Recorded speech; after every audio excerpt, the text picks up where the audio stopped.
আজকে যাচ্ছি কলকাতা আলিপুর জেল, তাই সকাল সকাল বেরিয়ে পড়েছি।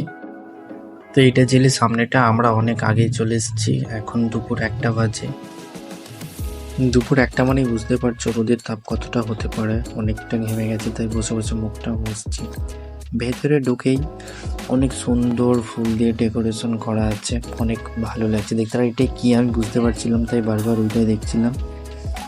এই ম্যাপটা দেখে অনেকটা সুবিধা হবে জায়গাটা ঘুরতে।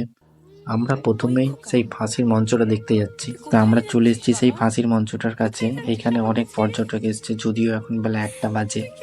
সো এইখানে আসার পরে আর এই মিউজিকটার সাথে গায়ের লোম পুরো দাঁড়িয়ে পড়বে। একটা অন্যরকম অনুভূতি হবে এখানে আসলে।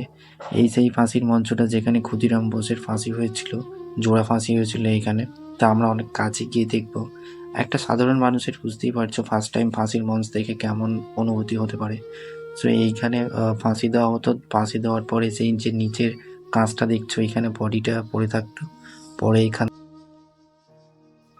বার করার পরে এই রুমটাতে বডিটাকে নিয়ে এসে রাখতো। এই যে টেবিলের মতো আছে, এইখানে রাখতো। রেখে হাতে সিরাপ বা পায়ে সিরাপ কেটে এখানে ফেলে রাখতো। এইখানেই নালিটা দিয়ে রক্তটা বাইরে যেত। কত কষ্টদায়ক একটা ব্যাপার, এখানে না আসলে বুঝতে পারবেন না। আর এইখানে যখন ফাঁসি দিত, ফাঁসি দেওয়ার সময় ওপরে যে রুমটা দেখতে পাচ্ছ, এখানে যারা জেলের বন্দি থাকতো তাদের দেখতে দিত, যাতে ফাঁসিটা দেখে ওরা ভয় করে ইংরেজদের কথা শুনতো। পাশে এই যে কন্টম সেল বলে, এটাকে আমিও ফার্স্ট টাইম জানলাম, যেগুলোকে কন্টম সেল বলতো। সো জানি না আমার উচ্চারণ বা স্পেলিংয়ে মিক্স থেকে হচ্ছে কিনা, সো একটু মানিয়ে নেবেন। আমি ফার্স্ট টাইম ভিডিওতে ভয়েস ওভার দিচ্ছি। তো এখানে ইংরেজদের অনেক স্ট্যাচু করে রাখা আছে এখানে। তো এই সেই সিলগুলো এইখানেই পেচ্ছাপ পায়খানা সব কিছু এই রুমটার ভেতরে করতে হতো। আর এইখানে শুয়ে থাকতো। এইখানে আসলে মানে একটু ভয় ভয় লাগবে, প্লাস তার সাথে চোখ দিয়ে জলও বেরিয়ে পড়বে, এমন একটা পরিস্থিতি আর এমন একটা জায়গা। সো আমরা ভেতরে ঢুকেই দেখছি, যদিও ভয় লাগছে। আর এইখানে যে সেলগুলো আছে, মানে গেট থেকে সেই লকার সিস্টেমটা অনেক দূরে। চাইলেও কোনো কায়দি সেখান থেকে দরজা খুলে পালাতে পারবে না, এমন একটা সিস্টেম করা আছে এইখানে।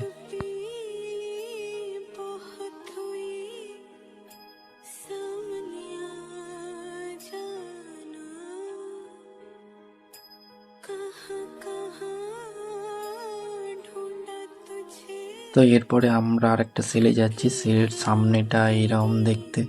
এবারে উপরে গিয়ে দেখবো, এখানে নাকি অনেক মূর্তি রাখা আছে। সেই মূর্তিগুলো দেখার জন্য উপরে যাচ্ছি।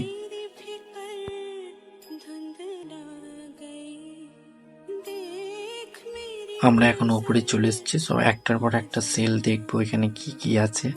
এইটাতে কিছু নেই, জাস্ট ফাঁকা। আর এইখানে একটা মূর্তি রয়েছে। সো তোমরা কমেন্ট করে বলো এইটা কি। পরেরটাই রয়েছে চিত্তরঞ্জন দাস, এই দেখতেই পাচ্ছ। তো এই সেলটায় চিত্তরঞ্জন দাস ছিলেন। চিত্তরঞ্জন দাস 14ই ফেব্রুয়ারি 1922 থেকে 9ই আগস্ট পর্যন্ত এই কক্ষে উনি ছিলেন।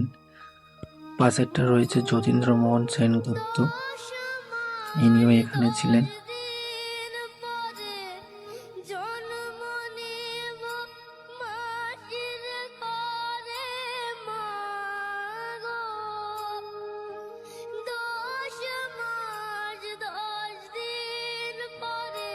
এরপরে আমরা চলে এসেছি এখানে জেলে যেসব কায়দিগুলো থাকতো তাদের কাজ করানো হতো।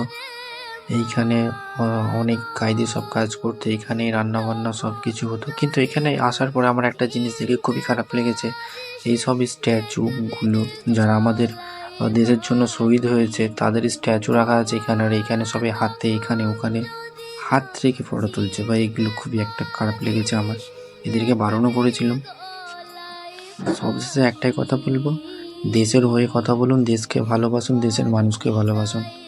এইখানে একটার পর একটা তারা কী কী কাজ করতো না করতো সব কিছুই রাখা আছে। এইগুলো হচ্ছে সেই সময়কালের রিভলভার, অনেক ছোট ছোট, দেখতেই পাচ্ছ।